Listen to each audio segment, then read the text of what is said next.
Welcome back to Touchdown 10. Time for the play of the night comes from our game of the night. Canandaigua, Brockport, A.J. Clifford getting free on the outside. Moved so hot he had to roll in that end zone just to put out the flames. A.J. Clifford providing our play of the night. Hey, let's go back to Rhino Stadium. Spencerport against Monroe.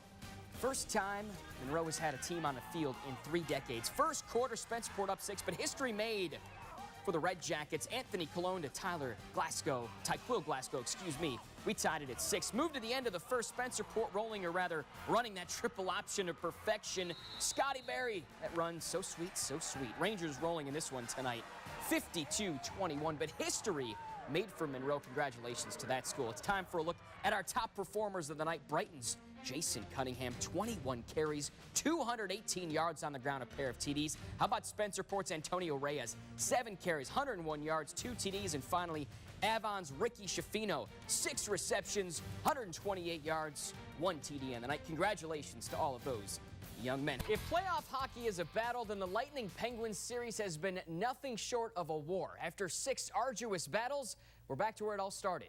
All even, meaning it's down to tonight's Game 7 for Ryan Callahan of the Bolts. Reinforcements on the way in the form of Steven Stamkos returning for the first time this postseason. We all wondered how rusty Stamkos would be. We didn't know a boy named Rust was going to take over Game 7. Wicked wrister top Ched. It's 1-0 Pens. Later in the second, Tampa responds with their surprise player, Jonathan Drouin, patiently waiting. No look wrister, and apparently Matt Murray wasn't looking either. He ties the game at 1. Don't blink, you're going to miss the next goal. 30 seconds later, Pens getting that go-ahead goal, and if you haven't heard, Rust is the new gold. Brian Rust pokes home his second of the night. 2-1 Pens. Closing moments of the third, Bolts still down 1. Pens winning the draw to the corner. And that is your Eastern Conference final. Tampa can't get it free. Ryan Callahan's second straight trip to the conference finals ends in a loss. Rookie Brian Rust, the difference amongst the all-star lineup, a murderer's row of goal scorers on both sides. His 2 goals lifting the Pens to the Stanley Cup final, where Pittsburgh will now face San Jose. Sports with News 10 NBC's Stephen Bond. A late-inning rally is just the boost the last-place Red Wings needed heading into this month of May. Rochester's April showing less than stellar. They lost 13 games and fell into last place. Mike Quade hoping yesterday's exciting win going to spark some energy into his club. It didn't in the bats, but it did resonate with righty David Martinez. 28-year-old, very efficient, 7 1/3 innings. Struck out 6 on 95 pitches. Martinez blanking the Rail Riders through 7. As for those bats, they were nearly silent, except for Adam Walker. Bottom of the 5th, Walker finds one hanging over the dish. That's a solo shot to left. Gets Rochester on the board 1-0. And as it turns out, it was all the Wings needed on this rainy Sunday afternoon game. Gary Sanchez pops one to center, doesn't have the distance. Max Kempler makes the easy catch. Wings starting the month of May on the right foot, 1-0 over Scranton. Let's go to the show. A little Sunday night baseball for the Yanks and Red Sox. Pick it up in the 5th. Beantown trailing by 2. Travis Shaw pulls out the wedge. It's high enough, it's long enough, and by golly, it's gone. A 2-run shot to right. Sox tying the game at 6th. We move to the 7th frame. Game still tied at 6 from Shaw, and if he had the wedge, Christian Vasquez had the driver out. 10.5 degree on that thing. That one is gone. Nobody's getting it.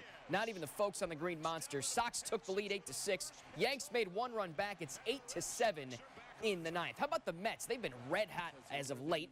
Today, they hosted San Francisco looking for their 9th straight win. Spoiler, they didn't get it. Top of the 4th, Hunter Pence muscles this one opposite field fence, and man, that one's got the legs, and it is gone as well. Giants snapping the Mets' 8-game win streak, 6-1.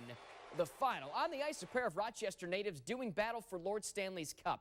Yesterday, Ryan Callahan's Lightning tied the series at 1 game apiece with an impressive 4-1 win over Shane Prince's Islanders. Today, the St. Louis Blues went down to the Lone Star State looking to tie their series with the Dallas Stars. St. Louis got as good a start as you can ask for on the power play. Troy Brouwer cleaning up the garbage in front. Blues' 3rd goal of the 1st. They led 3-1 going into the 3rd, but the Stars battling back. They scored 2 in the 3rd. Jamie Benn tying things up. We headed to overtime, and in the extra frame, Blues getting a power play opportunity, and wouldn't you know, it's a rebound goal in front. David Backus on his birthday ends it. Backus tying the series at 1, 4-3, your final. Last night, the NHL held their 2016 draft lottery, and unlike last year, the team who actually finished in last place ended up with the #1 pick. Toronto Maple Leafs won the Austin Matthews lottery. Matthews, the consensus top pick in this year's draft. Sabres had a 6% chance at that #1 pick. They ended up with the 8th overall pick, exactly where they should be. The draft going to be held in Buffalo. Here's a look at how the top picks shook out. Leafs at 1, Jets at 2, Blue Jackets at 3, and thank goodness Edmonton did not win. Well, speaking of drafts, the Buffalo Bills' mission during this year's NFL draft was pretty evident. Give Rex Ryan the tools to fix last year's disastrous defense. Buffalo hopes their first 3 draft picks did just that. Yesterday, the focus switched to the offensive side of the ball, and with the 4th pick at number 139, Buffalo took Ohio State quarterback Cardale Jones. The now former Buckeye, best known for leading Ohio State to the 2015 national championship after making only his 3rd career start. Bills general manager Doug Whaley saying they wanted to take a quarterback before the draft, and well, they did just that. He doesn't have to rush to be a starting quarterback. We have our starting quarterback. So it's a good situation to learn the pro game, to learn a new system, and I think it's going to be great for him. It's going to be, he's going to be the benefactor. We did say that his record as a starter is 11-0, so we might start him somewhere. Might be on defense, but hey, who cares? He's going to start. We keep that track going. Rex will be known to do that. Here's a look at the rest of the draft picks. In round 5, they added another workhorse back to their stable of running backs, Jonathan Williams out of Arkansas. How about wide receiver Colby Listenby? Claims to be the fastest player in the league. We'll see this training camp. And finally, the Bills went back to defense by taking USC defensive back Kevon Seymour. Hey, meanwhile, on the local front, Rochester with a pair of players on the draft list. Unfortunately, neither heard their name called from Chicago, but both Quentin Gause and Bruce Johnson's phones lit up immediately following the draft. And as fate would have it, the Philadelphia Eagles called both. Gates Chiley's Bruce Johnson, a 2-year starter at Maine, and Quentin Gause was an all-Big Ten player out of Rutgers. Last night, Gause had the opportunity to sign with 10 teams. Says he was disappointed, didn't hear his name called, but glad to be a Philadelphia Eagle. It's a level of disappointment, but like hearing from the coaches saying like, hey, the draft can go either way. It can go, you can either get picked, you may not get picked. Like it's like a teaser. They tease you for weeks and weeks. I'm excited about my situation now. So I'm on the Eagles, signed with them. So it's a great, it's a great opportunity. Quentin says he signed with the Eagles because of the opportunity he was going to get, and he said it's great to be playing with a buddy in Bruce Johnson as well. It's amazing. It's going to be awesome for us here in the greater Rochester area to watch 2 of our guys. We got another team to root for. All right, Stephen, thanks so much. We'll be right back. Stay with us.